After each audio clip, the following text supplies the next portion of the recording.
Bom dia, pessoal. Então, hoje nós vamos continuar com nossos trechos, né,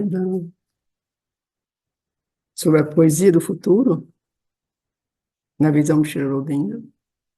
E então eu vou repetir um pouco, assim, a razão pela qual eu estou introduzindo esses textos, porque justamente lendo esses últimos capítulos da vida divina, a gente vê como o Cherubim vai nos conduzindo realmente ao último capítulo, né, essa grande visão do que seria uma vida agnóstica e uma sociedade do conhecimento.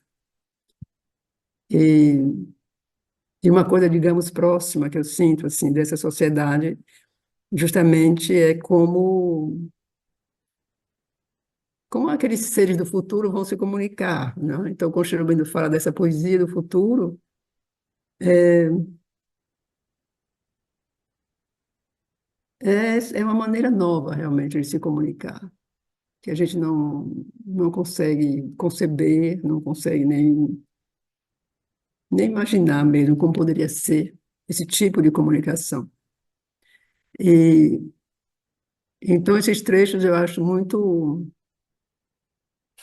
luminosos, claro, mas muito também desafiadores, no sentido que estão muito longe, realmente muito longe da nossa compreensão do que poderia ser uma linguagem do futuro. Porque mesmo agora nossa linguagem é, de certo modo, pobre, limitada, e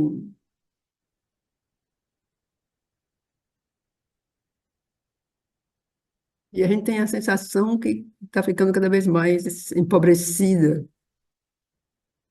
Então, trazer essa visão de Aurobindo, eu acho que é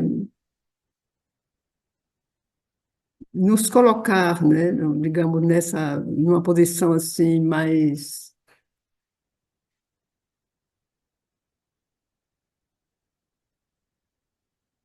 eu diria mais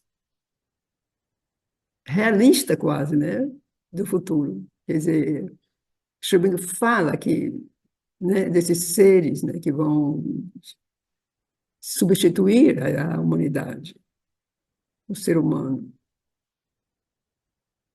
E essa linguagem, é esse elemento que ele traz e que ele vai descrevendo. Então, isso, para mim, é uma confirmação, né, dessa espécie nova que vai nos substituir e, e dá uma chave um pouco, né, como poderia ser uma comunicação, uma linguagem entre esses seres. Então, e mais uma vez eu trouxe também dois poemas de Cherubim, dois poemas curtos de Cherubim, para ilustrar um pouco essa ideia da poesia futura. E, então, vamos começar lendo nossos textos. Então, é um capítulo que se chama O Espírito Ideal da Poesia.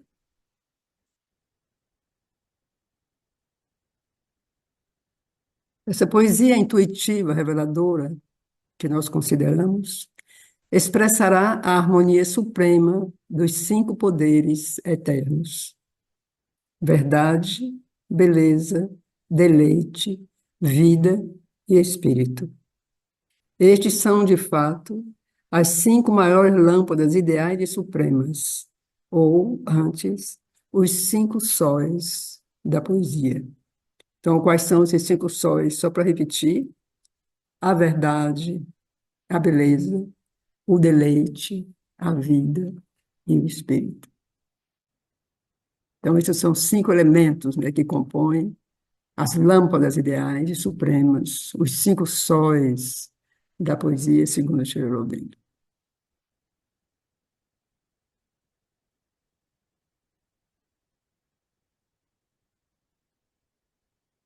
Então, a poesia do futuro, se conseguir ampliar-se o suficiente para cumprir as promessas das quais temos apenas ricos indícios, acenderá essas 5 lâmpadas de nosso ser, mas as elevará, iluminando um país mais vasto, muitos países de fato, agora escondidos de nossa vista, para fazer deles não mais lâmpadas em algum templo estreito da beleza, mas sóis nos céus de nossa mente superior, que iluminarão a imensidade, assim como as profundezas mais íntimas de nossa vida. Essa será uma poesia com uma visão mais vasta do homem, da natureza e de Deus, e de tudo o que se oferece ao ser humano, todas as realizações possíveis em uma humanidade mais nobre e mais divina. Então, é assim, muito bonito isso, né? Então, essa poesia do futuro acenderá essas 5 lâmpadas de nosso ser, mas não só iluminará, acenderá, mas também vai elevar esses elementos, né? Então, iluminar um país mais vasto, muitos países, de fato, agora escondidos de nossa vista. Então, essas lâmpadas não serão mais lâmpadas em algum tempo estreito da beleza, estreito no sentido de que os pontos mais altos da poesia até agora, digamos, eu imagino que é isso que ele se refere, lâmpadas em algum templo estreito de beleza, quer dizer, essa poesia que até agora se considera o mais alto momento da poesia humana, é como se permaneciam como um templo estreito da beleza, que ainda não é isso, né, o que Cherubino fala. Então ele diz, não serão mais essas lâmpadas escondidas, mas sóis no céu de nossa mente superior. Então esses sóis iluminarão a imensidade de nossa vida, assim como as profundezas mais íntimas. Então vai alcançar os maiores espaços e os espaços mais íntimos. Então, essa será uma poesia com uma visão mais vasta do homem, da natureza e de Deus, e de tudo o que se oferece ao ser humano, todas as realizações possíveis em uma humanidade mais nobre e mais divina.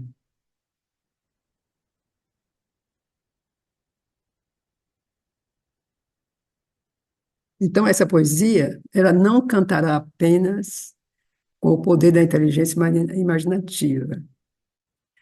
Aqui eu tenho uma construção, talvez, que eu não sei, porque ele fala realmente cantar, né, da poesia. Então, eu acho que não tem esse e ele não cantará apenas o poder da inteligência imaginativa, com o sentimento exaltado, estático, ou a alegria e a paixão comovedora da vida, mas se elevará para vê-las a partir de uma luz mais intensa e as representará com uma palavra mais poderosamente reveladora. Ela será, primeiro e antes de tudo, a poesia da razão intuitiva, dos sentidos intuitivos, da alma de deleite intuitiva em nós mesmos e dessa fonte ardente de aspiração aumentada, ela obterá um entusiasmo e um êxtase poéticos soberanos. E depois, é possível que ela se eleve ainda mais para alcançar um poder maior de revelação, mais próximo da visão e da palavra diretas da sobremente, de onde vem toda inspiração criadora. Hoje nós vamos estudar na vida divina, nós vamos ler justamente um parágrafo que fala justamente da mente intuitiva, né? Que é o último estágio, digamos, o último plano antes de alcançar a sobremente. Então, aqui ele refere a isso, né? Então, essa poesia cantará apenas, e ela não cantará apenas com o poder da inteligência imaginativa, com o sentimento exaltado, estático, ou a alegria e a paixão comovedora da vida, quer dizer, essa coisa que é tudo ligado assim aos sentimentos, né, às emoções, mas ela vai se elevar, ela vai ficar mais alta. Então ela vai ver tudo isso a partir de uma luz mais intensa e as representará com a palavra mais poderosamente reveladora. Então, antes de tudo, é uma poesia da razão intuitiva, dos sentidos intuitivos, da alma de deleite intuitivo em nós mesmos. Então, daí, a partir desse plano intuitivo tão completo, ela obterá um entusiasmo e um êxtase poéticos soberanos. Então, depois disso, é possível ainda que se eleve ainda mais, para alcançar um poder maior de revelação, mais próximo da visão e da palavra diretas da sobremente, de onde vem toda a inspiração criadora.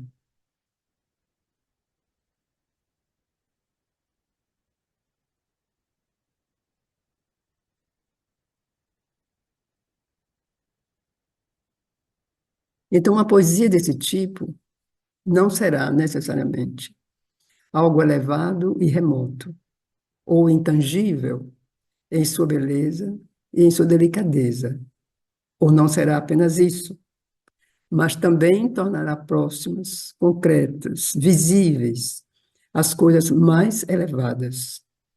Cantará de maneira grande e bela tudo o que já foi cantado, tudo o que somos, desde o corpo exterior até o próprio Deus e o Self, o finito e o infinito, o transiente e o eterno, mas com uma visão nova, reconciliadora e unificadora, que as fará para nós diferentes do que foram, sem jamais, contudo, deixarem de ser o que são. Então, essa poesia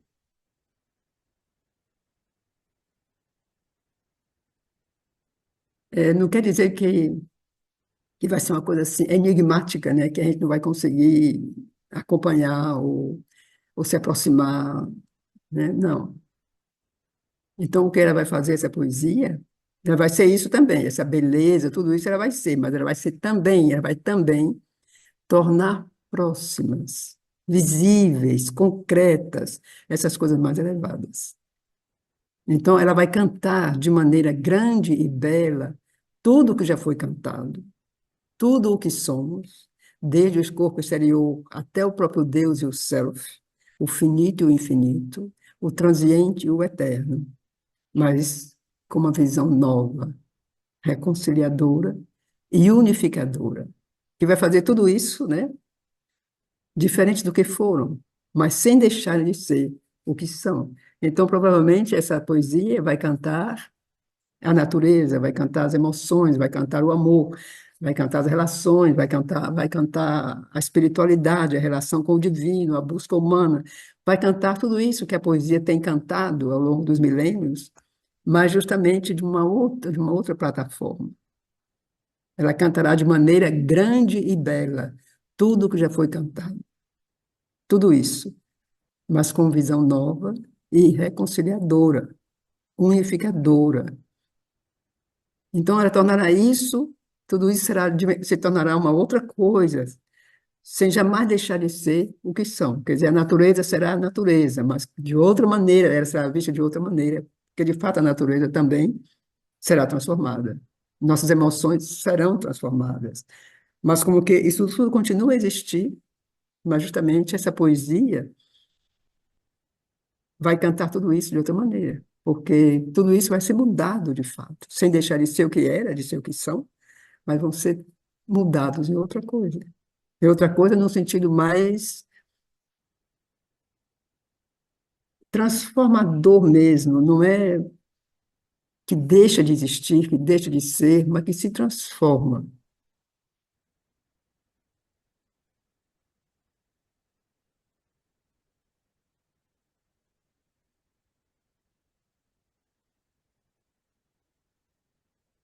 Então, se ela voar em direção às alturas, ela ainda deixará a Terra ser vista sob suas asas, mas tampouco se confinará à terra, mas encontrará outras realidades e os poderes que elas exercem sobre o homem, e anexará a seu império todos os planos da existência. Ela abarcará e transformará os segredos dos poetas do passado, descobrirá segredos novos ainda não descobertos, transfigurará os antigos ritmos pelo poder de sua voz, que brotará de seu espírito mais sutil e criará suas próprias harmonias, revelará outros poderes maiores e outros espíritos de linguagem. Eu acho que eu gosto muito dessa frase, aqui, essa primeira frase. Então, se ela voar em direção às alturas, ela ainda deixará a terra ser vista sob suas asas. E não é que a terra vai desaparecer ou deixar de ser importante, né? Mas a terra vai ainda ser vista. Mas ela não vai ficar confinada à terra. Essa poesia vai encontrar outras realidades e os poderes que essas realidades exercem sobre o homem, e anexará a seu império todos os planos da existência. Então, justamente, ele abarcará, transformará os segredos dos poetas do passado, descobrirá segredos novos, ainda não descobertos, transfigurará os antigos ritmos pelo poder de sua voz, que brotará de seu espírito mais sutil e criará suas próprias harmonias, revelará outros poderes maiores e outros espíritos de linguagem. Então, isso são coisas que nós dificilmente podemos imaginar, né? É como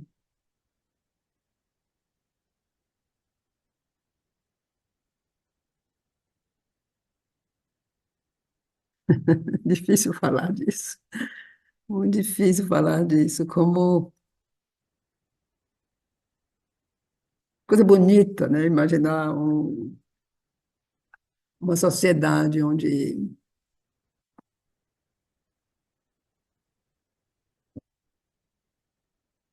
a linguagem pode ter uma tal beleza,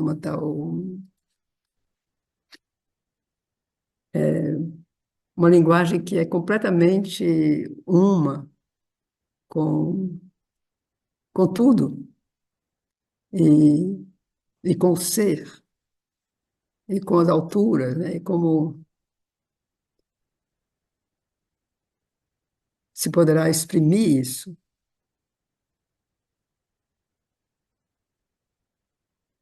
Então vai ser isso tudo vai ser transfigurado, o ritmo da poesia, a maneira, quer dizer, a cadência, é tudo, tudo.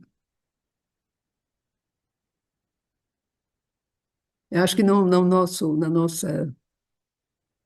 nossas civilizações assim, humanas, eu não sei se tem alguma coisa que possa ser comparável, né, com essa qualidade que Cherubino fala, alguma coisa que possa nos dar uma ideia de como poderia ser.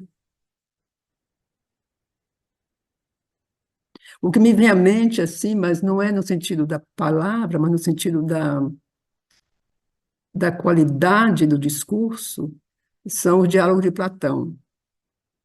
Eu acho que o diálogo de Platão tem, assim, a primeira vez que eu vi aquilo, assim, fiquei muito impressionada como se poderia existir esse tipo de diálogo entre seres humanos, né? Aquela qualidade de, não se pode dizer de conversa, né? Mas de dialogar, né? De poder discutir certas coisas naquele nível de consciência, naquele nível de inteligência.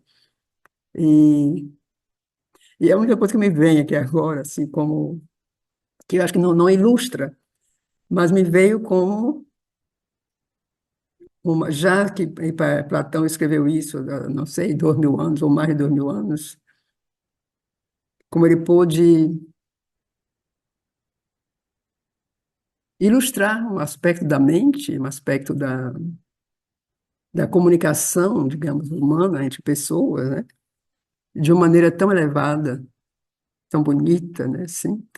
E, claro, não quero comparar com o que o Cherubino diz, mas se eu penso agora em termos de nossa civilização conhecida, eu acho que isso é uma coisa, é um ponto muito alto, assim, em termos de linguagem. Eu posso imaginar também, assim, o tempo dos rishis, como eles falavam, que eles já têm a língua, né? Provavelmente um sânscrito, assim, muito, ainda já, ou, desculpe, ainda conectado com as vibrações divinas. Então, imagino que a maneira como eles falavam deveria ser realmente uma coisa muito superior. Mas o que o Sr. nos diz que é isso ainda será outra coisa mais, né? Então, ela vai descobrir segredos novos, aqueles do passado e os novos que vão vir ainda que a gente não sabe. Mas, assim, eu dei esses exemplos, assim, agora que me vieram, assim, na minha cabeça, no sentido de que, já, de certo modo, se tentou. Houve já possibilidades assim do homem tentar se comunicar de outra maneira. Já foi possível se comunicar de outra maneira, ainda que não tenha sido, que não seja ainda aquilo que o Sr. fala, mas já houve momentos na humanidade onde havia uma coisa mais, alguma coisa que tocava níveis de consciência que hoje estão muito longe, né, em termos da nossa sociedade, em termos da nossa individualidade, estão muito longe disso. Nossa linguagem hoje é realmente de uma extrema dureza, de uma extrema pobreza.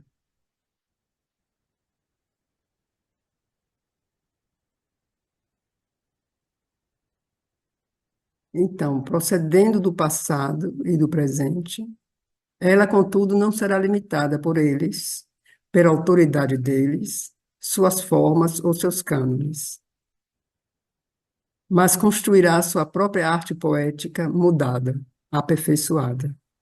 Isso, ao menos, é seu esforço ideal possível.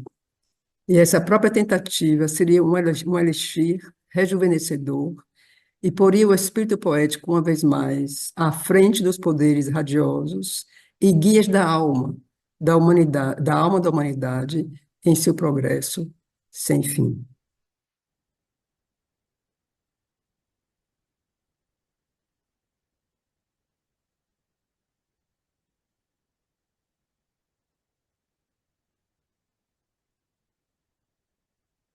É me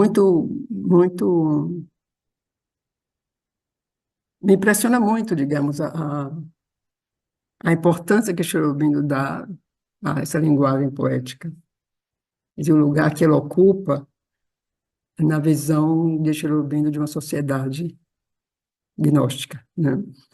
É, é realmente muito,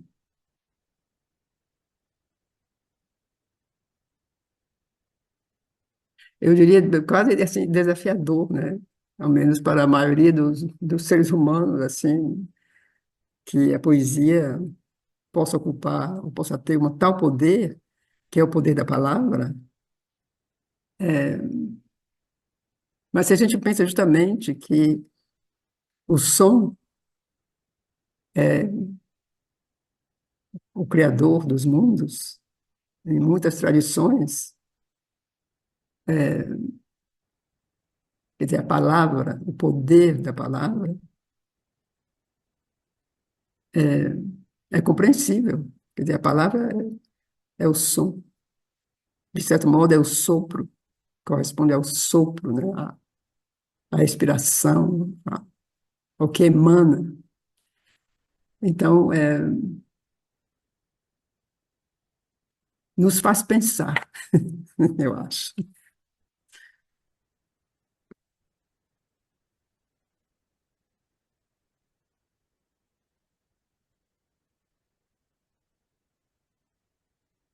Então, ela conduzirá a nossa viagem como o Agni Védico, o ardente doador da palavra. Agni, o jovem, o vidente, o bem-amado e o hóspede imortal, cuja língua é o mel do êxtase consciente da verdade, descobridor da verdade, nascido da terra como uma flama, e, no entanto, mensageiro celeste dos imortais.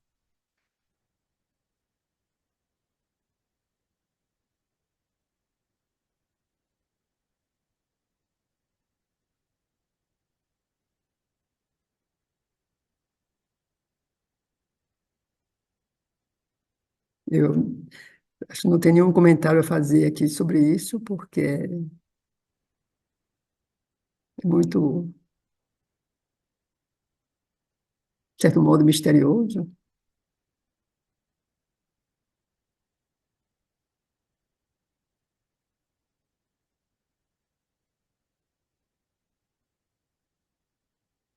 Então, a humanidade, em seu desenvolvimento, parece começar com as coisas mais exteriores e dirigir-se cada vez mais ao interior, a fim de que a espécie possa elevar-se às alturas mais elevadas da vida do espírito.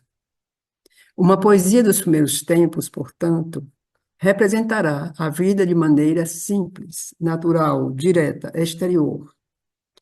Um bardo épico dos tempos antigos, como Homero, pensa na vida apenas de maneira incidental e parece ser levado adiante constantemente no fluxo extenuante da ação. E em seu curso, ele projeta seus pensamentos, seus personagens, seus sentimentos, apenas como eles emergem de maneira óbvia em uma ação e uma linguagem vigorosas, inteiras e naturais. Então,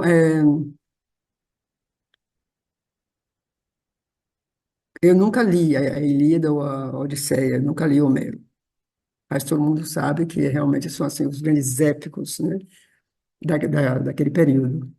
E quando ele diz, pensa na vida apenas de maneira incidental e parece ser levado adiante constantemente no fluxo extenuante da ação. É como se, de certo modo, ele engrandece a ação corrente e isso cria essa dimensão grandiosa desses épicos, mas como que não vai além, quer dizer, não vai além no sentido de, como se naquela época talvez não fosse possível, não era o momento evolutivo, histórico, mas como se poderia dizer, ele transforma essas ações normais, cotidianas, em grandeza, como que o máximo daquela humanidade, o máximo daquela emoção, o máximo daquela ação. Então, o Cherubim vai nos dizer no próximo texto isso.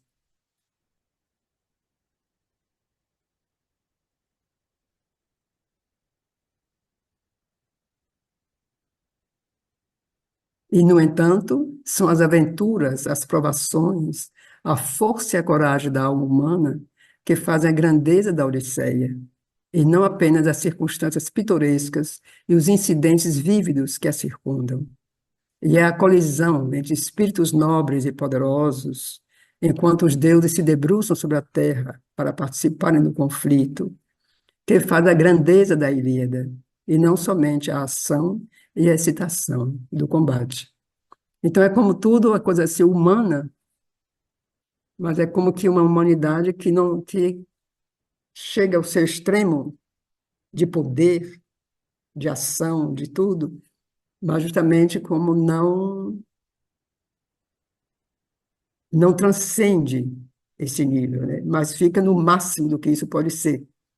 Como que a coisa do épico também é isso, a gente vê isso nos grandes épicos, né? Como as qualidades, o bem e o mal, qualidades de caráter, nobreza, como sempre são extremos. Isso é uma das características do épico.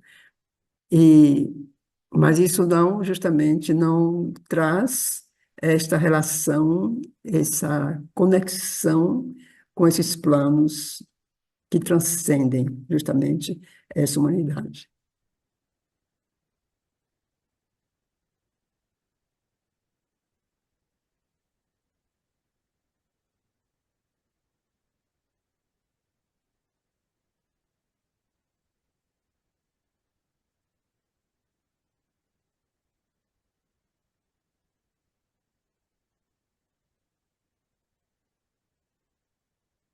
Eu me lembro que o mês passado eu fiz uma pequena seleção de alguns passagens de Sartre para ilustrar justamente essa poesia, e hoje nós temos dois poemas de Cherubim, dois poemas curtos de Cherubim.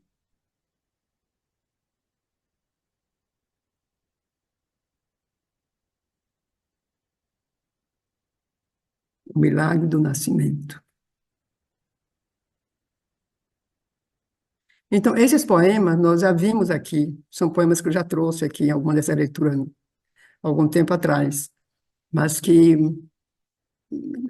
é sempre bom reler e como que ilustra um pouco essa grandeza, né, que o Cherubim fala, essa profundidade, né, de que ele fala. Então ele diz: eu vi minha alma viajante no tempo. De vida em vida, as vias cósmicas ela seguia, obscura nas profundezas e nas alturas, sublime, evoluindo do verme ao Deus.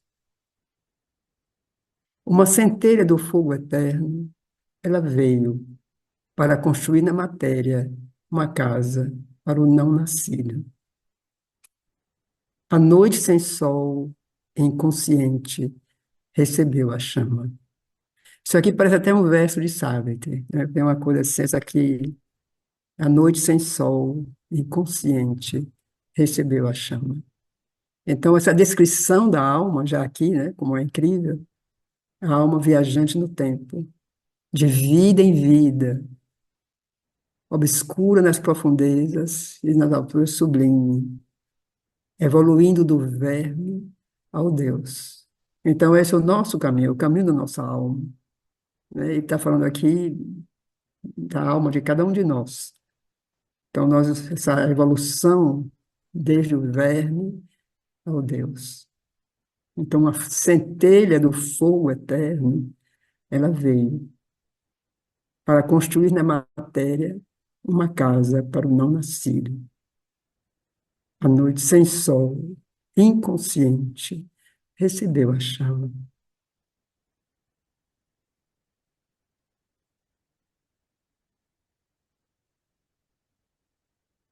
Na semente bruta das coisas mudas e desoladas, a vida moveu-se e o pensamento esboçou uma forma brilhante.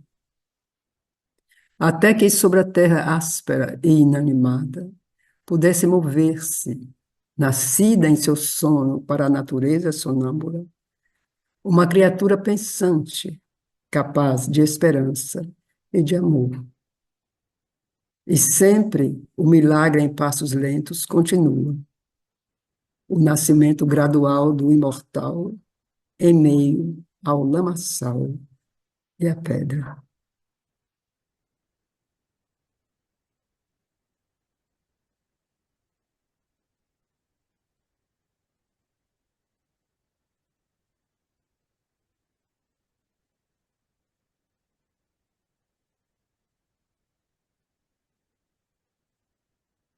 Então, esse aqui é um dos poemas curtos de Cherubim, que é assim, sintético e tão absoluto, né?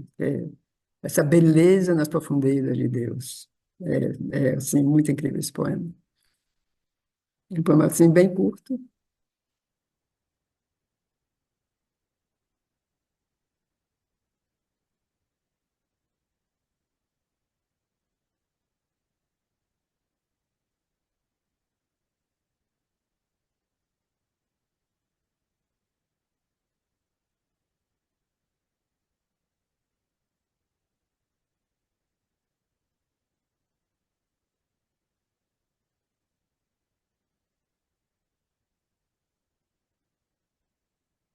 Então, esse poema ele é relativamente conhecido. Eu acho que ele foi publicado em Ananda ou em outras publicações. E ele é tão compacto, assim, é como se... Então, existe uma beleza nas profundezas de Deus. Existe um milagre do maravilhoso que constrói o universo para a sua morada. O um em sua glória múltiplice, explodindo em formas e cores, como uma rosa, compele as grandes pétalas do mundo a se abrirem.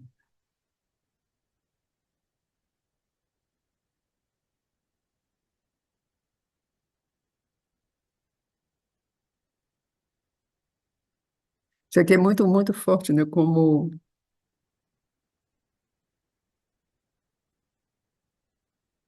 é isso que ele diz aqui, que o um em sua glória multiplice, explodindo em formas e cores como uma rosa, compele, ele obriga as grandes pétalas do mundo a se abrirem. Quer dizer, como se o mundo realmente fosse uma flor, né? Uma coisa que tem que se abrir esse mundo.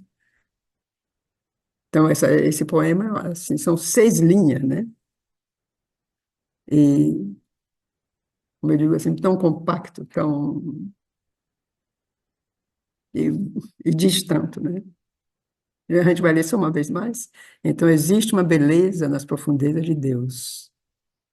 Existe um milagre do maravilhoso que constrói um universo para a sua morada. O um, em sua glória múltiplice, explodindo em formas e cores como uma rosa, compele as grandes pétalas do mundo a se abrirem.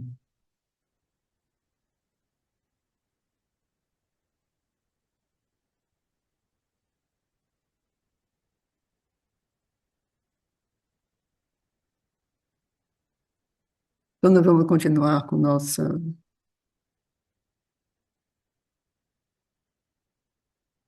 com a nossa vida divina.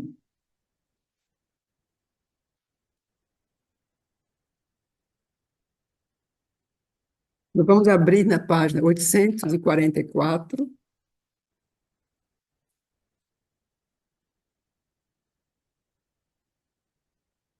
Então,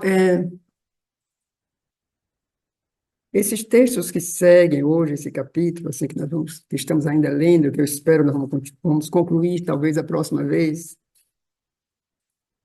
como eu já falei aqui a outra vez, como que nos conduz aos 2 últimos capítulos, né, finais, né, do livro. E ele vai nos conduzindo, nós vamos ver agora, e agora vai começar a falar sobre a intuição, quer dizer, o plano da intuição. Eu não sei se vocês lembram, numa leitura passada, que nós falamos das gradações da mente à sobremente. Então, nós temos a mente superior, a mente iluminada e a intuição. E aí chega a sobremente, tá? Então, aqui ele vai analisar e vai falar sobre a intuição, o plano da intuição. Então, essa intuição é já o plano da mente assim mais elevado, abaixo do nível da sobremente. Então, já é assim o penúltimo degrau, né? Eu digo penúltimo porque o último, antes da supramente, é a sobremente. Então, o Sr. Beni vai falar aqui dessa intuição e vamos continuar. Então, ele diz que a intuição tem um poder quádruplo. Então, quais seriam esses 4? Então, o poder de ver a verdade, ou o poder de revelação. Quer dizer, ver a verdade que é revelada. O poder de ouvir a verdade, ou o poder de inspiração. Quer dizer, essa verdade é ouvida e inspira. O poder de tocar a verdade ou o poder de aprender de imediato seu significado. Então, esse poder se assemelha à natureza habitual de sua intervenção em nossa inteligência mental. Então, o quarto é um poder de discernir verdadeira e automaticamente a relação exata e ordenada das verdades entre si. Então, esses são os 4 poderes da intuição. Então, lembrando assim da poesia, né, que a gente estamos lendo esses capítulos, sobre esses trechos sobre a poesia, então a intuição é assim muito presente, essa coisa da essa fonte de inspiração da poesia. Então vamos repetir esses poderes. Então, a intuição tem quatro poderes: o poder de ver a verdade ou o poder da revelação. Quer dizer, a coisa é revelada, então você vê. Então vamos observar que ele fala da verdade. Então, o poder de ver a verdade ou o poder de revelação. O poder de ouvir a verdade ou o poder de inspiração. O poder de tocar a verdade ou o poder de aprender de imediato seu significado. E o quarto poder é um poder de discernir verdadeira e automaticamente a relação exata e ordenada das verdades entre si. Esses são os quatro poderes da intuição. Então é bom assim, eu acho isso muito bom para que nós já falamos também disso algumas vezes, como essa palavra intuição é usada, de certo modo, com bastante frequência, né, para a gente. Eu tive uma intuição, ou intuição de fazer isso, então, isso é a minha intuição, então eu devo fazer isso. E a gente tem, assim, ideias, né, sobre a intuição, e alguma coisa que a gente não sabe explicar, a gente diz que é uma intuição. E é nosso nível, assim, mental, esse nível onde nós estamos, pode ser. Mas mesmo nesse nível onde nós estamos, eu imagino que esses quatro pontos que o Rubino indica aqui, eu acho que eles são absolutamente relevantes. São relevantes para a nossa, justamente para a nossa sinceridade, para a gente não se iludir com dando nome a coisas que não são. Então, esse poder de ver a verdade.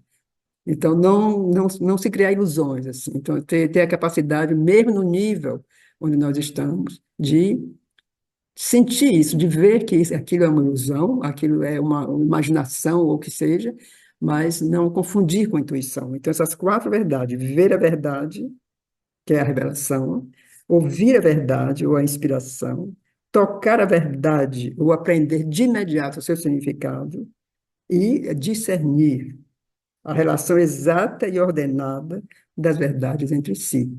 Então, qual é isso? Quer dizer, é ver a verdade, então seria a revelação, a inspiração, a apreensão do significado e discernimento, né? Se a gente troca isso então numa linguagem mais próxima. Então, isso são os pontos que nós devemos realmente tentar desenvolver, mesmo quando lidamos com isso que nós chamamos de intuição no nosso nível. Porque acontece, nós temos essas pequenas percepções de certas coisas que nos vêm, né, que a gente pode chamar de intuição, só que às vezes a gente confunde e começa a considerar a intuição aquilo que não é, que é uma imaginação ou um desejo muito forte ou uma ilusão, não sei, mas assim, tentar aplicar esses quatro princípios, né, da verdade em relação a isso. Então, isso pede uma sinceridade assim, muito grande. E nesse ponto, assim, eu acho que o discernimento um desses pontos que é um dos mais fundamentais, né, no nível que nós estamos. Então, a intuição pode, portanto, executar todas as atividades da razão, incluindo a função da inteligência lógica, que é de estabelecer uma relação correta entre as coisas e a relação correta entre ideia e ideia. Mas ela o faz por seu próprio processo superior e com passos que não enfraquecem nem vacilam. Porque a gente pode tentar fazer isso com a mente, né? Com a razão, essa coisa que o Chopin nos diz, né? A inteligência lógica, estabelecer uma relação entre isso e aquilo, uma coisa que, entre as coisas, entre ideia e ideia, mas para nós, no nível onde nós estamos, no nível que nos situamos aqui, isso pede uma concentração, pede, de novo, uma grande sinceridade, honestidade e, e uma clareza que a gente pode tentar aplicar. Mas sempre tem essa segurança. Mas será que é assim mesmo? Né? E se não for? Então, essa segurança justamente só nos dá quando a gente chega nesse plano da verdadeira intuição superior, né? Essa intuição que justamente ela faz isso por seu próprio processo superior, com passos que não enfraquecem nem vacilam.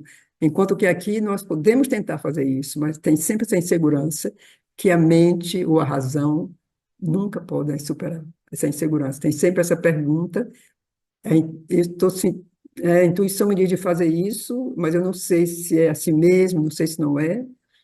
E se eu fizer, pode dar errado, se eu não fizer, posso me arrepender. Então, nunca tem essa segurança dessa intuição, justamente, que é o último passo da mente até chegar à submente. Então, ela também assume e transforma em sua própria substância não apenas a mente de pensamento, mas o coração e a vida, os sentidos e a consciência física. Todos esses têm já seus poderes de intuição próprios, característicos, derivados da luz escondida. O poder puro que desce pode absorvê-los todos em si e dar uma integralidade e perfeição maiores às percepções mais profundas do coração e da vida e aos pressentimentos do corpo.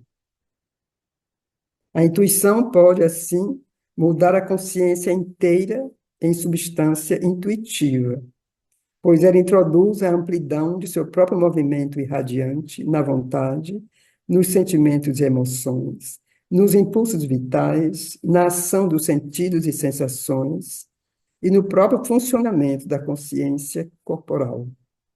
Ela os remodela conforme a luz e o poder da verdade, ilumina seu conhecimento e sua ignorância. Eu confesso que esses últimos capítulos, eu acho que eu já mencionei isso o mês passado, são muito além da nossa, ao menos da minha compreensão mental, né? A gente pode ter justamente aí, a gente pode ter uma percepção de que isso é assim, né? Que a gente pode absorver o que Cherubim nos diz e saber que é isso, mas daí a poder falar sobre isso, de certo modo eu me sinto incapaz. E então, assim, eu acho que nós vamos ler isso assim com calma, e assim, se houver alguma coisa assim que eu possa tentar dizer, mas assim, quando eu fico pensando nessa totalidade, quando ele diz isso que desce, né? Então, assim, e que transforma a sua própria substância, eu não sei o que dizer sobre isso, né? Que vai assim até a intuição no corpo, nos sentimentos, nas emoções, eu não sei. O que quem vai dizer sobre isso? Então, sinceramente, eu acho que cada um de nós pode olhar em si mesmo e tentar dialogar com isso, né? Ou encontrar algo, né? Mas eu mesma não me sinto capaz de compartilhar o que para mim eu posso sentir para mim mesmo. Então, se a gente continua, talvez alguma coisa vai se esclarecendo, né? Então, certa integração pode assim acontecer, mas a totalidade dessa integração depende de em que medida a nova luz é capaz de assumir o subconsciente e entrar na inconsciência fundamental.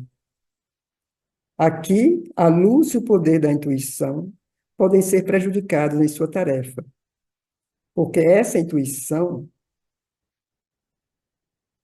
é a ponta de uma supramente delegada e modificada, e não traz a massa ou o corpo inteiro do conhecimento por identidade.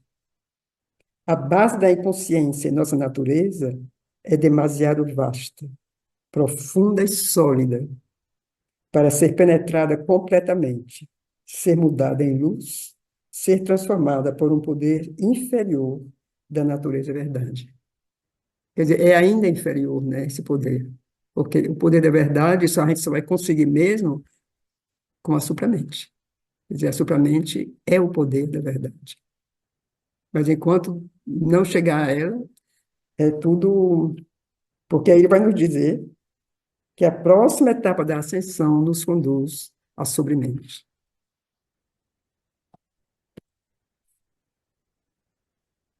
Então, a mudança intuitiva é apenas uma introdução a essa abertura espiritual mais alta. Mas vimos que a sobremente, mesmo quando sua ação é seletiva e não total, continua a ser um poder da consciência cósmica, um princípio de conhecimento global que traz consigo uma luz delegada, vinda da gnose supramental. Então, vamos lembrar que agora, assim, os planos, né, que o Sr. fala, da manifestação. Você tem o plano físico, o plano cósmico, quer dizer, o plano onde nós estamos, né, e o plano cósmico, e o plano do transcendente, que é a partir da supramente. Então, aqui, o que a sobremente nos traz, justamente, que já é uma coisa extraordinária, é justamente essa percepção desse plano cósmico.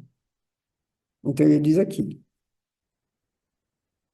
Então, mas ela continua a ser um poder da consciência cósmica. Quer dizer, o que Aurobindo propõe, o que essa evolução espera da humanidade, é transcender ainda, quer dizer, ir além do plano cósmico, para esse plano da supramente e além. Né? Então, nós estamos aqui ainda lidando com isso. Então, ele diz, em consequência, é apenas pela abertura à consciência cósmica que a ascensão até a sobremente e sua descida em nós podem tornar-se inteiramente possíveis. Então, ele nos pede justamente essa abertura a esse plano cósmico, essa visão global, essa visão de vastitude, né, que esse plano cósmico nos oferece. Quer dizer, é desse plano cósmico, de fato, talvez já no plano intuitivo, talvez, mas nesse plano cósmico, que se pode, então, ele diz isso em algum momento, que se pode, então, dessa plataforma, conceber algo do plano supramental. Porque antes disso, a gente não consegue, quer dizer, são só palavras, né? Quer dizer, tem alguma concepção, alguma coisa mais, mesmo como ideal, como percepção sutil da supramente, onde nós estamos, a gente não consegue. Mas já nessa plataforma, é nesse ponto que se pode já começar a conceber um plano suplementar. Então, uma abertura individual forte e intensa ao alto não é suficiente.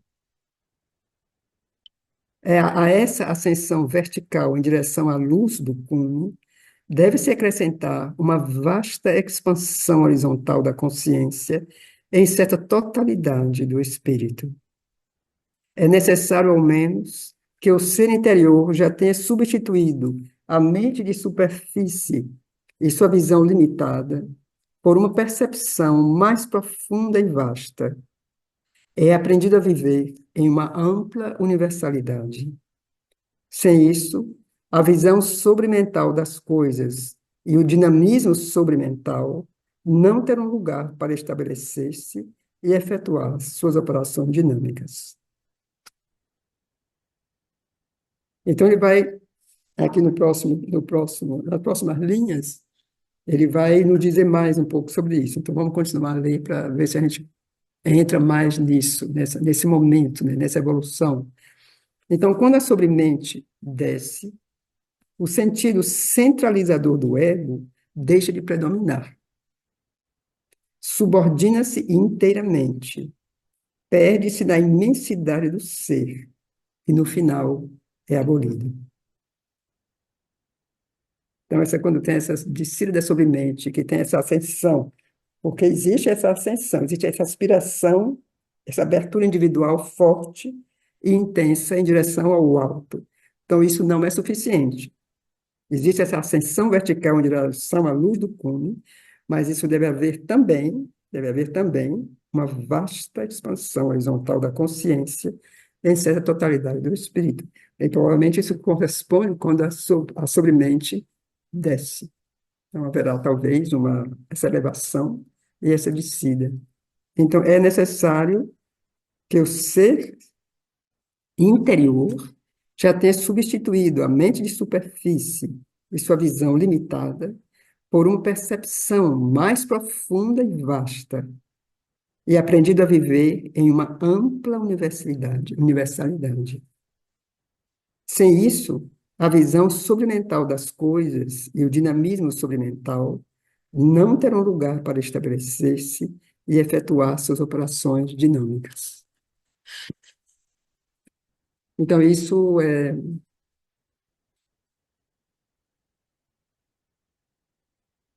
eu acho que isso é um desafio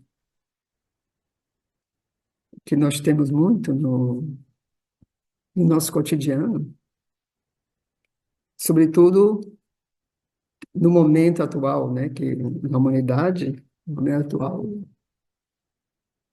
que nos encontramos agora, nesse que vivemos agora, como como substituir essa mente de superfície, sua visão limitada, por uma percepção mais profunda e vasta.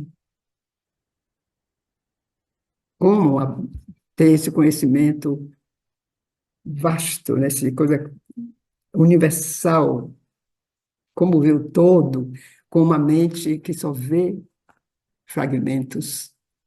Então, assim, eu acho um grande desafio.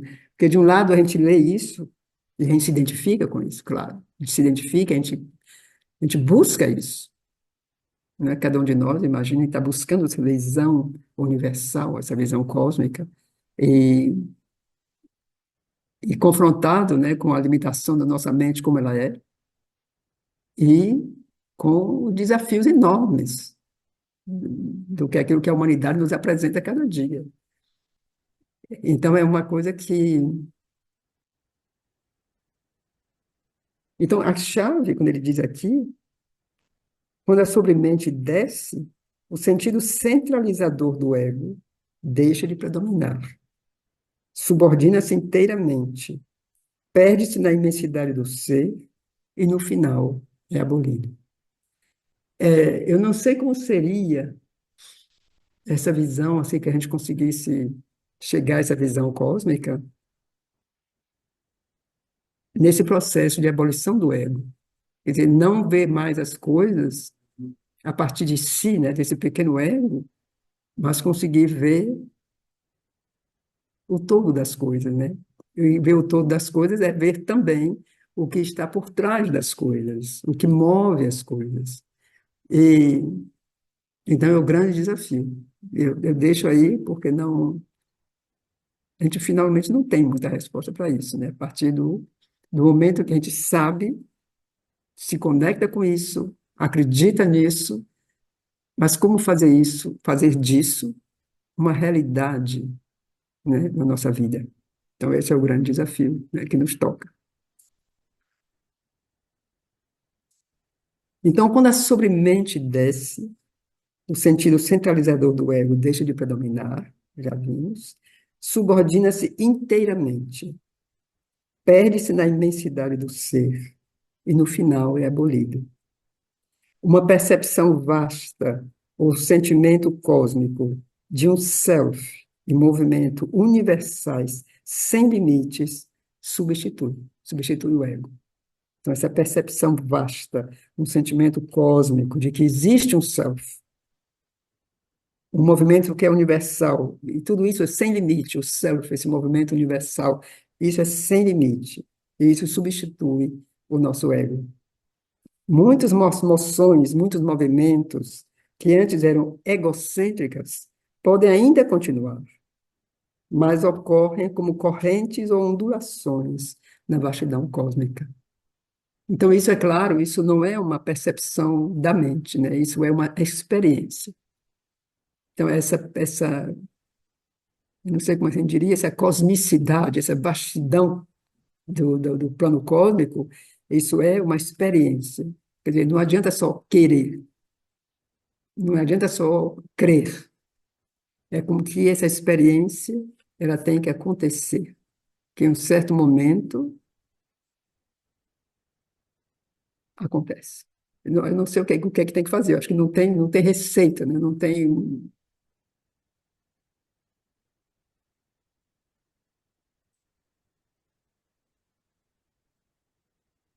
Então, o pensamento, na maioria das vezes, não parece mais ter uma origem individual no corpo ou na pessoa.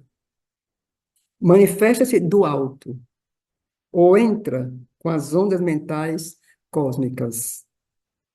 Toda visão interior, toda inteligência individual das coisas é agora uma revelação ou iluminação do que é visto ou abrangido. Mas a fonte da revelação não está no self separado, está no conhecimento universal. Sentimentos, emoções, sensações são igualmente percebidos como ondas da mesma imensidade cósmica que se quebram no corpo sutil e no corpo grosseiro, e às quais o centro individual da universalidade responde do mesmo modo, pois o corpo é apenas um pequeno suporte, menos ainda um ponto de relação para a ação de uma vasta instrumentação cósmica. E isso vai entrar ainda no cósmico. Quer dizer, Cherubim ainda não chegou a supramente, né? Está ainda na sobremente.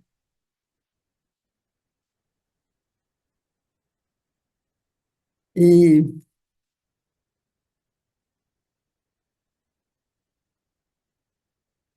então, assim, se a gente vê o que ele vai dizer depois, nessa imensidade ilimitada, não apenas o ego separado, mas todo o sentido da individualidade, mesmo de uma individualidade subordinada ou instrumental, pode desaparecer inteiramente. Apenas a existência cósmica, a consciência cósmica, o deleite cósmico, o jogo das forças cósmicas permanecem. Se sentirmos o deleite ou o centro de força naquilo que era mente, vida e corpo pessoais, não será mais com um sentido pessoal. Essas partes de nosso ser serão como um campo de manifestação. E esse sentimento do deleite, ou essa percepção da ação da força, não será confinado à pessoa ou ao corpo, mas será sentido em todos os pontos, em uma consciência de unidade que é ilimitada e impregna tudo. Então a gente pode entender, como Cherubim descreve isso, como muitos sábios, muitos santos chegaram a esse ponto e ficaram satisfeitos, né? Como isso bastou para todo acho que a maioria, né, dos santos ou dos seres assim iluminados, eles chegaram, imagino, a essa experiência cósmica, né? E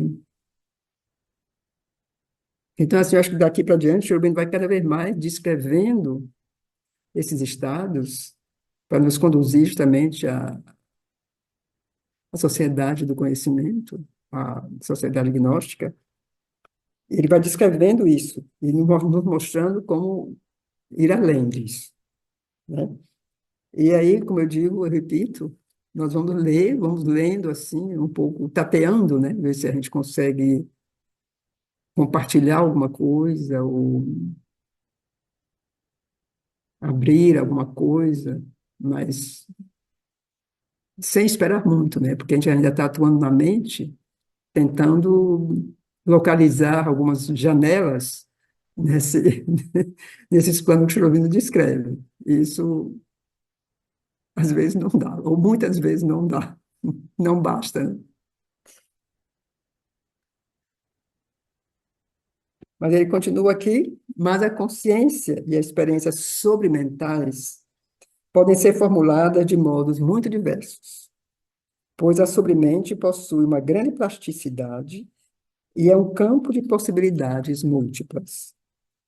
Em vez de uma difusão sem centro e não situada, pode-se sentir o universo em si mesmo ou como si mesmo. Mas, também nesse caso, esse si não é o ego, é a extensão de uma autoconsciência essencial, livre e pura, ou uma identificação com o todo. Então, isso aqui fica muito claro que o ego ele já não entra mais. Quer dizer, com o ego, a gente não tem essas experiências. Enquanto tem esse ego limitador, fechado, separador, essa expansão não é possível. Quer dizer, diz antes aí. Então, quando a sobremente desce, esse sentido centralizador do ego deixa de predominar. Ele se subordina e, às vezes, desaparece. Então, enquanto tiver esse ego separador, fechado, que nos limita dentro de nós mesmos, então, enquanto tiver isso, essa expansão cósmica não é possível. Em certo estado da consciência cósmica, o indivíduo é incluído no cosmos, mas aí identifica-se com tudo, com as coisas e os seres, o pensamento e o sentido de outros, sua alegria e sua dor. Em um outro estado, são os seres que são incluídos em nós, e a realidade de sua vida faz parte do nosso próprio ser.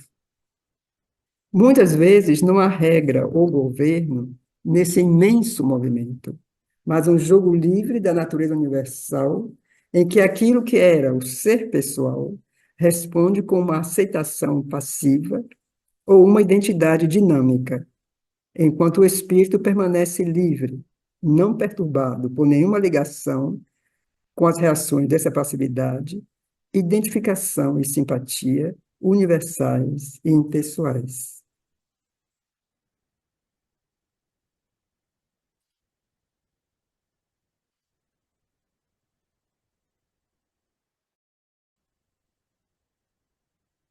Então, mas com uma forte influência ou uma ação completa da sobremente, o sentimento de uma governança integral pode estabelecer-se normal, com a presença e a direção do Self cósmico ou Ishvara, que sustenta e dirige tudo.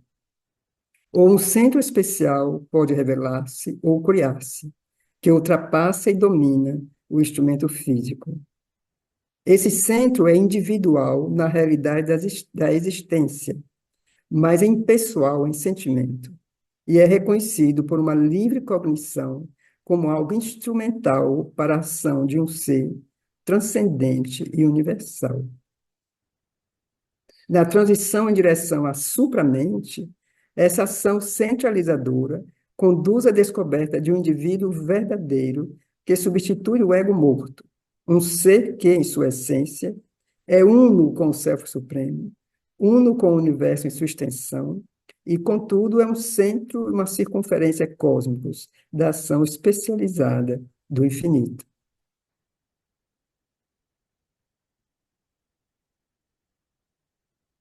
É interessante isso, esse centro pode não é, como se pode dizer, o indivíduo não desaparece, não é eliminado, não é o nirvana, isso aqui. Mas justamente é com que esse centro ele é individual na realidade da existência, mas ele é impessoal, porque não tem mais ego. Então, ele é impessoal em sentimento, quer dizer, tudo que acontece não é mais relacionado com o ego. Porque o que acontece na nossa situação, nesse plano que vivemos, é que tudo é relacionado com o ego. Quer dizer, o que eu penso, o que eu quero, o que eu gosto, eu imagino, eu acredito. Quer dizer, tudo é relacionado a partir desse ego. Então, nesse plano Shuben nos diz, ele é individual, ele continua esse indivíduo, mas esse indivíduo não é mais limitado pelo ego, esse indivíduo é vasto. Esse indivíduo se torna um real instrumento, né? Ele é impessoal em sentimento e é reconhecido por uma livre cognição. Então, ele tem um conhecimento que é livre. Então, ele é instrumental para a ação de um ser transcendente e universal. Então, na transição da sobremente à supramente, essa ação centralizadora conduz à descoberta de um indivíduo verdadeiro que substitui o ego morto. Um ser que, em sua essência, ele é uno, com o Self Supremo, com o universo em sua extensão, e, ao mesmo tempo, ele é um centro e uma circunferência cósmicos da ação especializada do infinito.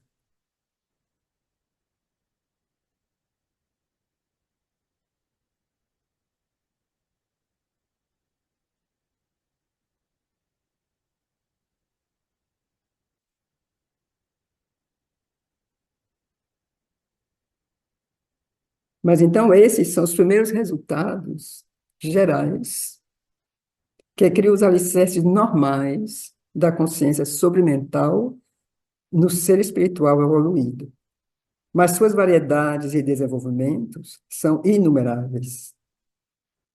A consciência que age desse modo é experienciada como uma consciência de luz e verdade, um poder, uma força, uma ação cheia de luz e verdade, uma estesis, uma sensação de beleza e deleite universais e multiformes nos detalhes, uma iluminação no todo e em cada coisa, no movimento único e em todos os movimentos, com uma extensão constante e um jogo de possibilidades que são infinitos. Se o poder de uma gnose sobremental ordenadora intervir, criar-se-á, então, uma estrutura cósmica da consciência e da ação, mas esta não será como as rígidas estruturas mentais. Será plástica, orgânica, algo que poderá crescer e desenvolver-se e expandir-se no infinito. Todas as experiências espirituais serão abarcadas e tornar-se-ão habituais e normais para a nova natureza. Todas as experiências essenciais pertencentes à mente, à vida e ao corpo serão abarcadas e espiritualizadas, transmutadas e sentidas como forma da consciência, do deleite, do poder da existência infinita. A intuição, a visão e o pensamento iluminados se ampliarão. Sua substância assumirá uma substancialidade, uma massa e uma energia maiores. Seu movimento será mais abrangente, global, multifacetado, mais vasto e poderoso em sua força-verdade. A natureza inteira, conhecimento, estese, simpatia, sentimento, dinamismo, tornar-se-á mais abrangente, pois compreenderá tudo, abarcará tudo, será cósmica e infinita. Então, a mudança sobremental é o movimento final que completa a transformação espiritual dinâmica. É o estado estático dinâmico mais alto possível no plano mental espiritual. Abarca tudo que se encontra nos 3 degraus inferiores, mente, vida, né, a, a, a matéria, a vida e a mente, né? São os 3 degraus inferiores. Então, essa mudança submental abarca isso tudo, eleva suas operações características ao poder mais alto e mais vasto e acrescenta-lhes uma amplidão universal de consciência e força, um acordo harmonioso de conhecimento, um deleite de ser mais variado. Mas certas razões, nascidas de seu próprio estado e poder característicos, a impedem de ser a possibilidade final da evolução espiritual. Não é ainda, a sobremente ainda não é. Ela tem tudo isso, mas ainda não é final. A sobremente é um poder do hemisfério inferior, se bem que aí seja o poder mais alto. Embora sua base seja uma unidade cósmica, sua ação é uma ação de divisão e interação. Uma ação que tem como apoio o jogo da multiplicidade. Como a ação de toda a mente é um jogo de possibilidades. Embora atue não na ignorância, mas com o conhecimento da verdade dessas possibilidades, ela deve, no entanto, realizá-las por meio da evolução independente dos próprios poderes delas. Em cada fórmula cósmica, a sobremente age conforme o significado fundamental dessa fórmula, e ela mesma não é um poder para a transcendência dinâmica. Aqui, na vida terrestre, deve atuar em uma fórmula cósmica cuja base é a inteira insciência, que resulta da separação da mente, vida e matéria de sua própria fonte e origem suprema.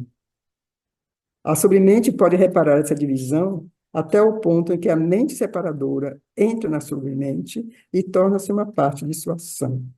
Ela pode unir a mente individual à mente cósmica em seu plano mais alto, igualar o self individual ao self cósmico e dar à natureza uma universalidade de ação, mas não pode conduzir a mente além de si mesma.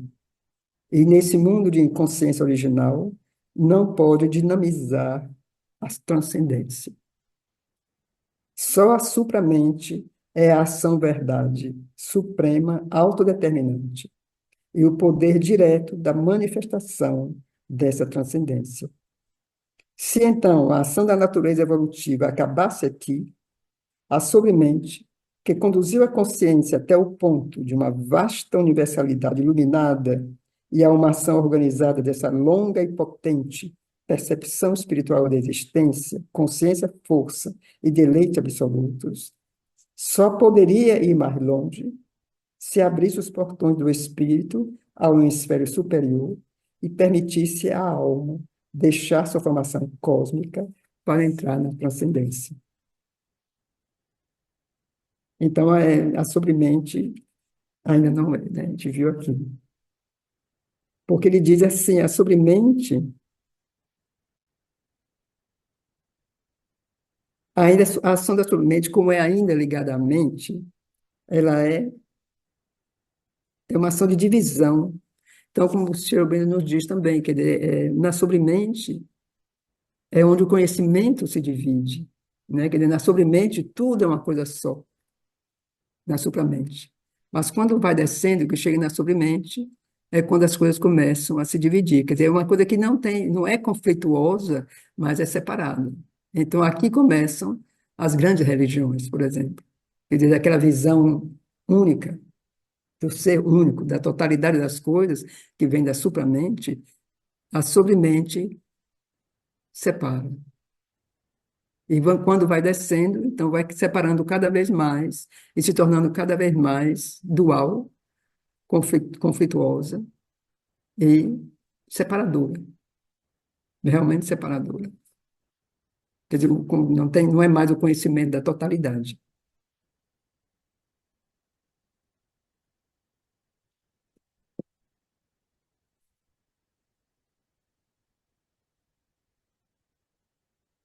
Então, na própria evolução terrestre, a descida suprimental não teria o poder de transformar inteiramente a consciência. Tudo o que poderia fazer em cada ser humano que tocasse seria transformar o ser consciente inteiro, interno e externo, pessoal e universalmente impessoal, em sua própria substância, e impor isso à ignorância para iluminá-la e fazê-la entrar na verdade e no conhecimento cósmico. Mas uma base de ciência permaneceria. Isso seria como se um sol, com seu sistema, se pusesse a brilhar na escuridão original do espaço e a iluminar tudo, até o ponto mais distante que seus raios pudessem alcançar, de modo que todos aqueles que vivessem na luz teriam um sentimento em sua experiência da existência de que não haveria escuridão, que não havia escuridão. Mas fora dessa esfera, ou além dos limites da experiência, a escuridão original ainda estaria presente.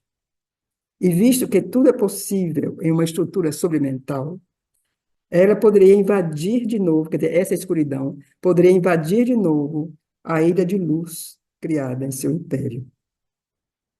Então, isso é muito, o exemplo é muito bom, muito claro, né? Essa diferença dessa luz que é localizada, ela é direta, mas ela não pode, ela não alcança a escuridade na sua totalidade, ela não pode realmente iluminar e transformar a vastidão inconcebível do inconsciente.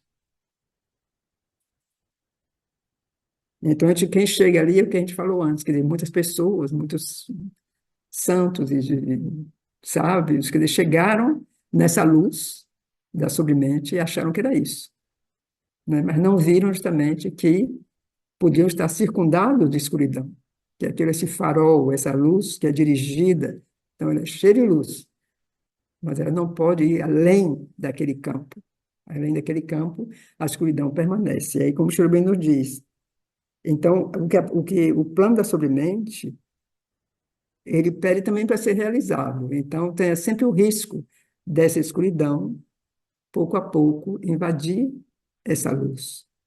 Então, ninguém está isento, né? Enquanto estivermos nesse plano da sobremente, a gente não está isento de recaídas, de retomadas, de incertezas, né?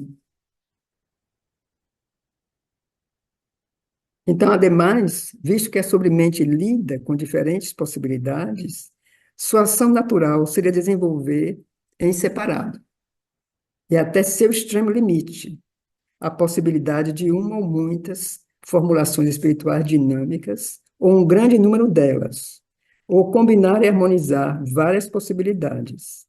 Mas isso seria uma criação ou uma quantidade de criações. No seio da criação terrestre original, cada uma completa em sua existência separada.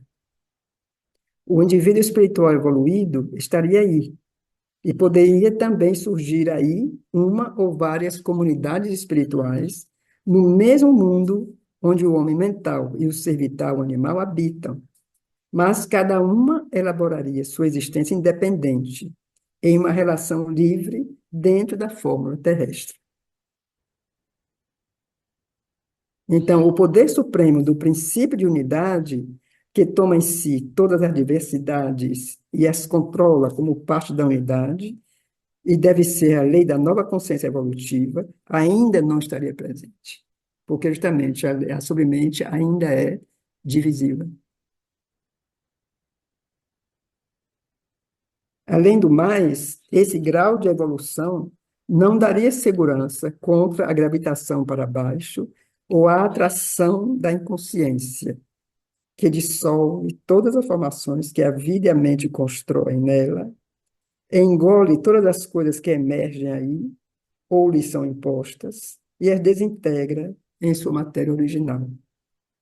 A liberação dessa transição da inconsciência e a base segura para uma contínua evolução divina ou gnóstica só serão alcançadas com a descida da supramente na fórmula terrestre, porque ele traria a lei, luz e dinamis supremas do espírito, e com elas penetraria e transformaria a inconsciência da base material. Uma última transição da sobremente à supramente e uma descida da supramente deve, portanto, intervir nesse estágio da natureza evolutiva. Eu não sei se eu posso me atrever a fazer um comentário aqui, mas eu penso, se eu vejo assim uma situação nossa, né, no mundo que, como a gente falou antes, a gente não tem nenhuma visão, né, para fazer dizer alguma coisa assim com segurança. Mas a impressão que a gente pode ter é como se houve assim uma invasão de uma barbárie que até pouco tempo era como que, malgrado tudo, não se podia imaginar, né, que uma tal barbárie pudesse ainda chegar assim, com uma tal força. Então, que é, porque justamente a luz que já existe, que a gente sabe que existe uma luz que está, que a gente sabe que isso está se manifestando, né? Mas a supramente ainda não está em sua totalidade, né? Que é a luz da verdade. Então, enquanto está isso, a inconsciência, como o Cherubim diz aqui, a inconsciência atrai. E, não, eu deixo isso assim, eu não quero elaborar muito sobre isso, mas foi uma sensação que eu tive, assim, eu acho que muitos de nós, essa sensação de barbárie, né? Como se muitos dos planos, é como se esses planos estivessem assim coexistindo, né? Você tem essa barbárie que está invadindo essa inconsciência, né? Que atrai, e nós temos também essa luz que quer se manifestar. E a gente vê também sinais, né? Dessa busca, dessa outra coisa. E então eu digo assim, só como uma constatação, quer dizer, eu não sei nada mais além disso, né? Como Quando a gente lê Aurobindo, a gente tenta aplicar ou tentar colocar isso na nossa vida cotidiana. Como é que a gente pode fazer essa leitura em cada dia, ou em nós mesmos, ou no nosso entorno? É, isso nos coloca diante de uma realidade, né?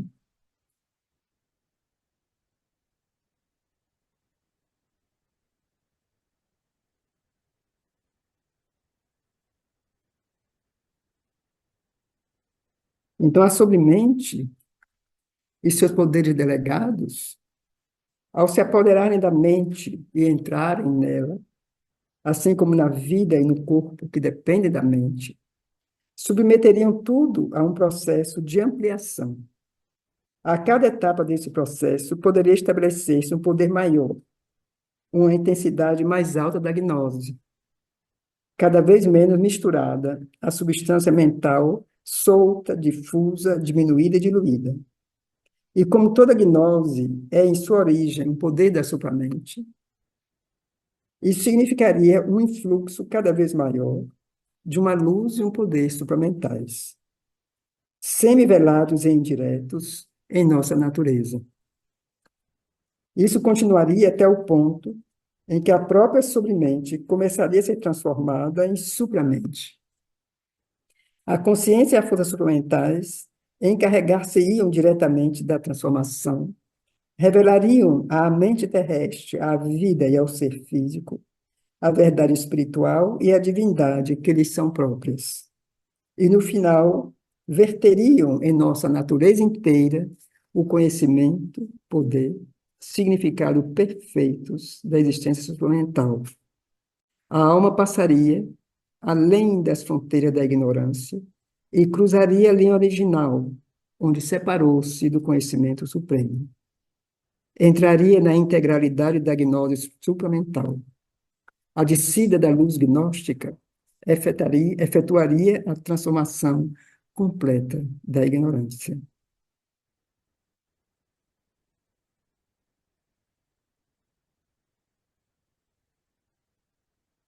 Esse, ou algum outro plano semelhante, mais amplo, poderia ser visto como uma explicação esquemática, lógica ou ideal da transformação espiritual, um mapa estrutural da ascensão ao sino supramental, vista como uma sucessão de etapas separadas, cada uma concluída antes que a passagem à próxima começasse.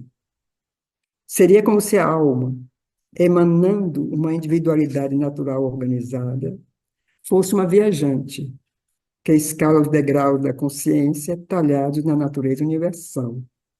E cada ascensão a levaria inteira, como um todo definido, como uma forma individual do ser consciente, de um estado de sua existência ao próximo nascer. Até aqui é correto que a integração de um estado deva ser suficientemente completa antes que a ascensão à estação seguinte possa ser inteiramente assegurada. Essa clara sucessão poderia também ter sido o curso seguido por alguns, mesmo nos estágios iniciais dessa evolução, e tornar-se também um processo normal, uma vez que a escada da evolução tenha sido inteiramente construída e consolidada. Isso é que poderia ter sido, né? Essa coisa muito gradual e muito clara. Então, cada nível se completa até se passar o outro. Mas Schrödinger continua. Mas a natureza evolutiva não é uma série lógica de segmentos separados. É uma totalidade de poderes ascendentes do ser, que se interpenetram e se ajustam. E, por sua interação, tem um poder de transformação mútua. Quando a consciência superior desce na inferior, altera a inferior, mas é também modificada e diminuída por ela. Quando a consciência inferior ascende, ela é sublimada, mas, ao mesmo tempo, restringe a substância e o poder que a sublimaram. Então, é importante entender isso. Eu acho que se alguém já fala disso em outro momento. Isso realmente é um fato assim muito, muito. muito importante, foi assim, fundamental, né, nesse processo evolutivo. Quer dizer, não é essa coisa segmentada que ele descreve aqui como se poderia ter sido, mas de fato não. Então, digamos, quando essa consciência desce, ela vai encontrar essa resistência. E assim, se a gente pensa mesmo nos planos que se consideram inferiores, né? O plano intuitivo, o plano da mente superior e tal, não é que se cresce, né? Da mente, então a mente é mente iluminada, a mente, né? A mente subjetiva, e não, isso se mistura, né? Quer dizer, quando assim chega na mente iluminada, na sobremente, os elementos estão aí, mas eles quando encontram essa resistência do plano que se elevou, acontece os dois, essa aqui retarda um pouco, isso aqui se mistura. Então isso não é tão claro que transforma imediatamente, né? Então tem sempre uma influência, tem sempre uma aspiração, mas não é um corte claro. É assim e mudou de repente. Isso como que na evolução, Schrödinger nos diz que não é bem assim. Eles se interpenetram, se ajustam. Então, eles se transformam, eles mudam, mutuamente, eles mudam um ao outro. Então, essa interação cria um grande número de degraus intermediários, diferentes e entrelaçados na força e consciência do ser, mas também torna difícil efetuar uma integração completa de todos os poderes sob o inteiro controle de um único poder. É, é, se a gente traz isso para nós mesmos, para cada um, assim como em nós tudo é misturado, né? Como alguém pode ter uma mente muito clara, muito já que pode ser uma mente mais rica, mais aberta, e ao mesmo tempo o vital impede, quer dizer, o vital tira para baixo, o vital quer outra coisa, ou o físico é frágil, então a mente realmente não pode se expandir quando tem uma base física que é muito frágil, que pede atenção de outra maneira. Então, cada um de nós é muito misturado. Ou mesmo a mente pode ter um aspecto da mente que é atraído por elementos realmente elevados e superiores, e outro elemento realmente que é atraído pelas coisas mais banais ou mais do dia a dia, ou terra a terra. Então, tudo é muito misturado no ser humano. Então, isso é um exemplo na nossa dimensão desses planos que o Eugenio fala aqui. Por isso diz, por essa razão, na realidade, não há, na evolução individual, uma série de etapas sucessivas, simples e bem precisas. Em lugar disso, há, sobretudo, um movimento complexo, cuja abrangência é em parte determinada, em parte confusa. A alma pode ainda ser descrita como uma viajante e escaladora, que se apressa em direção a seu objetivo elevado, um degrau depois do outro. Ela deve construir cada degrau como um todo em si, mas com frequência deve redescender para reconstruir e fortificar a escada que o suporta, a fim de não desmorone sob ela. Mas a evolução da consciência inteira assemelha-se mais ao movimento de um oceano ascendente da natureza. Pode ser comparada à maré ou ao fluxo que se ergue e cuja orla toca os degraus mais altos de um penhasco ou de um monte, enquanto o resto está ainda abaixo. A cada etapa, as partes superiores de nossa natureza podem ser provisoriamente organizadas na nova consciência, mas de modo incompleto, enquanto as inferiores estão em estado de fluxo ou formação. Em parte, elas continuam a mover-se da velha maneira, embora influenciadas e começando a mudar. E, em parte, elas pertencem à nova ordem, embora a mudança seja ainda imperfeita e instável. É bonita essa imagem do oceano, né? Quer dizer, as ondas que podem ser muito altas e tocam assim, as partes mais altas, né, do terreno, mas embaixo a gente continua nessa. Uma outra imagem poderia ser de tropas que avançam em colunas e anexam novas terras, enquanto o corpo principal do exército ainda está atrás, em um território invadido, mas demasiado grande para ser ocupado efetivamente. De modo que são necessárias paradas frequentes e retornos parciais às áreas já atravessadas para consolidar e assegurar a dominação do país ocupado e assimilar seus habitantes. Isso, desculpem, uma conquista rápida deve ser possível, mas seria como um acampamento ou dominação de um país estrangeiro. Não seria a absorção, a assimilação total, a integração necessária para a completa mudança supramental.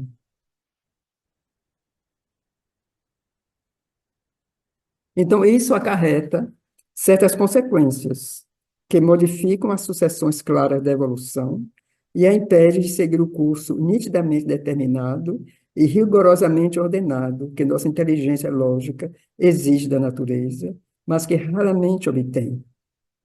Então, assim como vida e mente começam a aparecer quando a organização da matéria é suficiente para comportá-las, mas a organização mais complexa e perfeita da matéria só vem com a evolução da vida e da mente.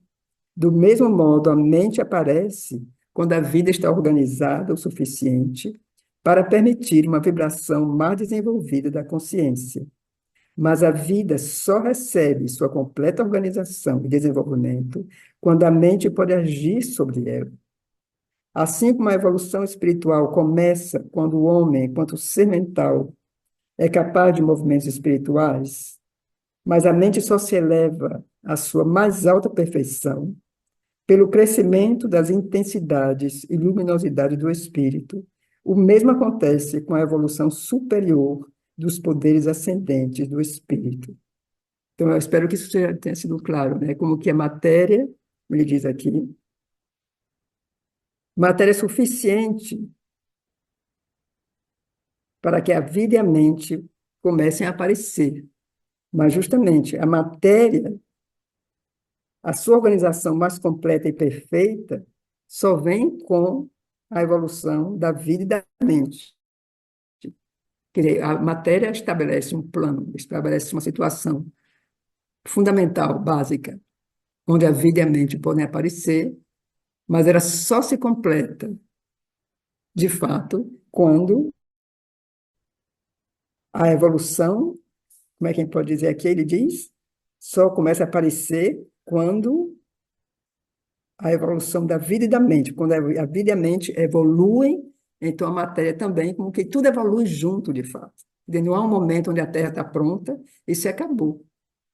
Digamos, a matéria é substância, ficou, manifestou a vida, e aí manifestou a mente e parou. Então, se a substância da matéria tivesse parado, o plano vital parado, a vida da mente parada. Mas tudo isso evolui junto. Quer dizer, um elemento enriquece o anterior e faz com que ele cresça. Então, da mesma maneira, ele não vai nos dizer aqui. Então, a mente só se eleva à sua mais alta perfeição pelo crescimento das intensidades e luminosidade do espírito. Então, o mesmo acontece com a evolução superior dos poderes ascendentes do espírito. Então, logo que houver um desenvolvimento espiritual suficiente, algo da intuição e iluminação do ser, os movimentos dos graus espirituais superiores da consciência começam a manifestar-se. Às vezes um, às vezes outro, ou todos juntos. E não esperam que cada poder na série se complete para que um poder superior entre em ação. Uma luz e um poder sobrementais podem descer até certo ponto, criar no ser uma forma parcial deles mesmos e assumir um papel dirigente, supervisionar ou intervir, quando a mente intuitiva, a mente iluminada e a mente superior estiverem ainda incompletas. Então, essas continuariam aí, então, no conjunto, agindo e, ao mesmo tempo que o poder maior, penetradas e sublimadas frequentemente por ele, ou elevando-se até ele, para formar uma intuição, uma iluminação e um pensamento espirituais mais vastos ou sobrementais. Essa ação intrincada acontece porque cada poder descendente, pela intensidade de sua pressão sobre nossa natureza e a elevação resultante, torna o ser capaz de receber um poder ainda mais alto antes que o primeiro esteja completo em suas autoformações. Mas isso acontece também porque o trabalho de elevação e transformação da natureza inferior dificilmente pode ser feito se não ocorrer uma intervenção cada vez mais alta. Então,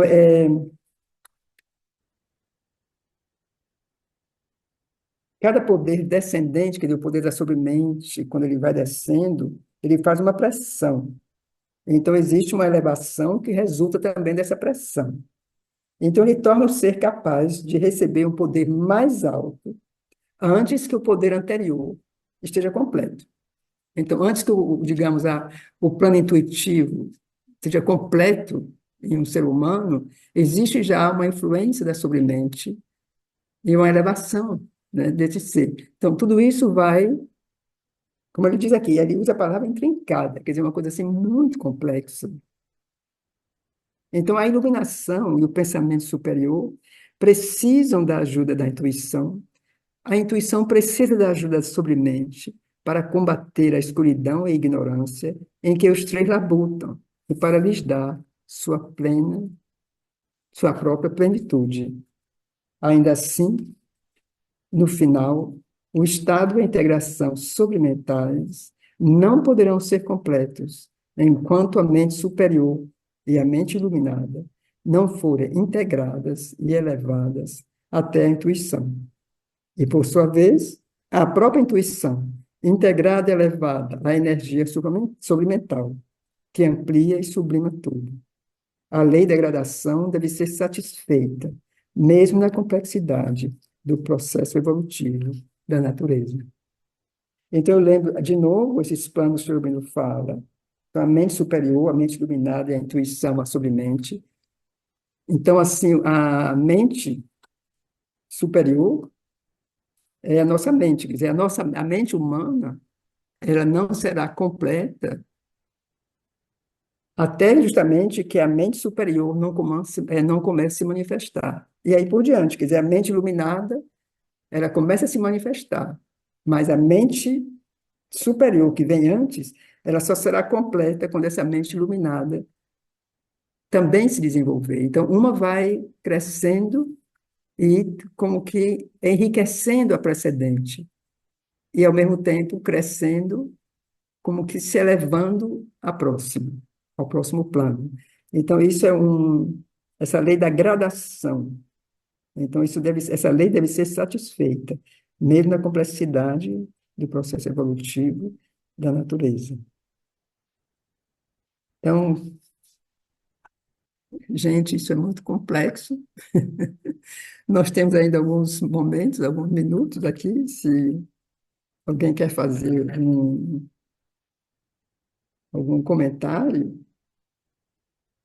ou alguma pergunta, se alguém pode responder.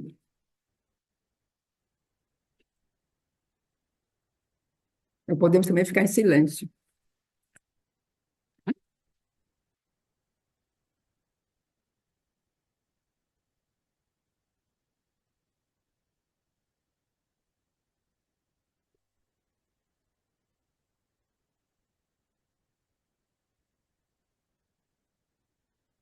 Eu estou, assim, trabalhando na revisão da vida divina e, depois de muitos reveses, foi, assim, um combate que dura mais de um ano, até que eu consegui, então, agora espero que tenha conseguido encontrar uma solução de como continuar com essa revisão. Assim, eu tive reveses, assim, muito técnico, né, nível de como salvar, como abrir, como, enfim, muitos reveses. E Então, eu estou fazendo essa revisão e é muito,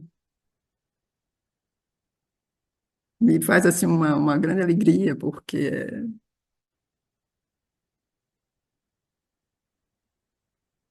é um mergulho assim nesse livro de novo, nesses textos que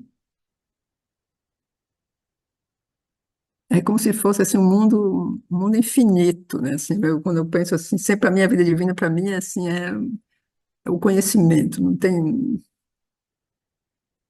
essa vastidão assim. Porque é curioso, não é só o que está escrito.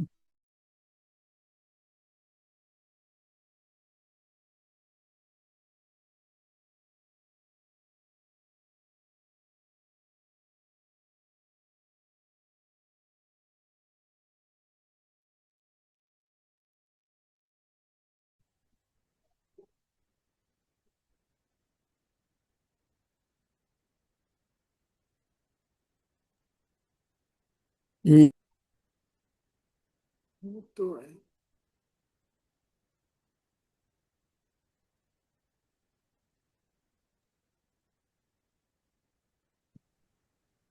não entendi bem aqui o que está acontecendo com o microfone. É, foi, foi um erro meu. Tá. Bom, enfim, eu só compartilho com vocês isso, que nós estamos trabalhando nessa revisão, e está sendo assim um trabalho muito assim, muito bom, assim, muita essa imersão, né? Essa nova imersão na vida divina. Eu só espero que a gente conclua isso assim, num tempo bom, que a gente possa publicar ainda esse ano, a segunda edição da Vida Divina. Então, só para dar a vocês essa notícia que isso está no caminho.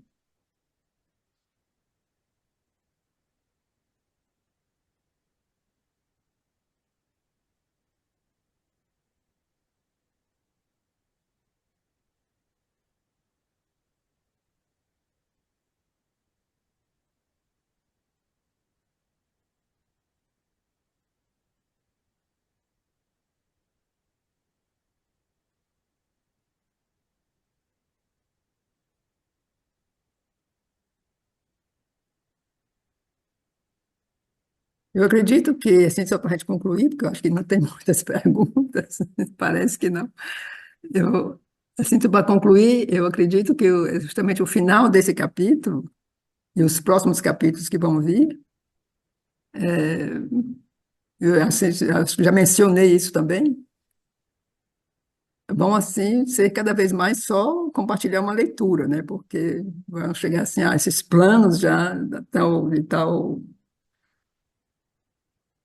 tal nível que vamos ver, será um grande desafio ler e poder dizer alguma coisa sobre esses planos, né? Então vamos ver.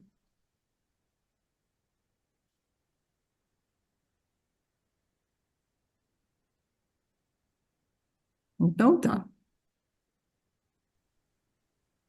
Demone, Oi. só complementando uma informação, os 6 versos, o poema dos 6 versos, na verdade, são as duas últimas estrofes de um soneto, Forma. Ah, Sim, são os 6 últimos versos, as duas últimas estrofes do poema Forma, tá, do é soneto Forma. verdade. Agora é verdade. Sim. Quem sabe Forma. numa próxima você possa ler o poema inteiro. É belíssimo, né? É verdade. Eu acho que essas 6 versos, eles ficaram tão conhecidos, eu Sim, acho que a gente usou tanto que ficou uma coisa em sim, si, né? É sim, verdade. é. Mas Obrigado, com Ricardo. as duas primeiras estrofes ficam ainda mais fortes, né? Se fosse possível, isso Não ainda é? ficam mais fortes. É, obrigada, Ricardo. Eu espero que vocês estejam assim apreciando, ou não sei, se alguém quer comentar sobre o sentido da poesia, né? Assim, isso que o senhor Bino diz, né? Sobre o valor da poesia do futuro, a importância da poesia do futuro. Talvez alguém queira dizer alguma coisa também sobre isso, né? É uma coisa que nós já exploramos, né? Em algumas das nossos encontros. E se alguém quiser me dizer alguma coisa,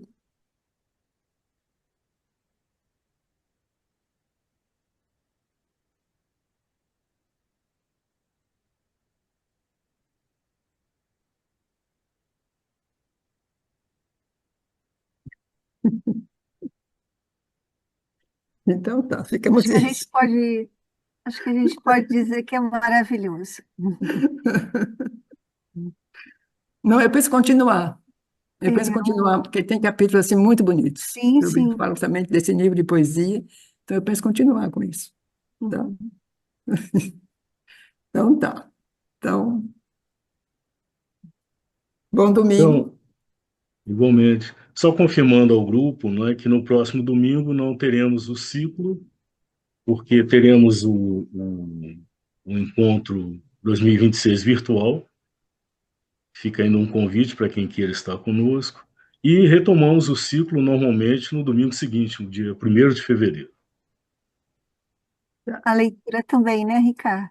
Sim, a leitura também é interrompida no próximo sábado e no fim de semana seguinte retomamos normalmente. Então tá.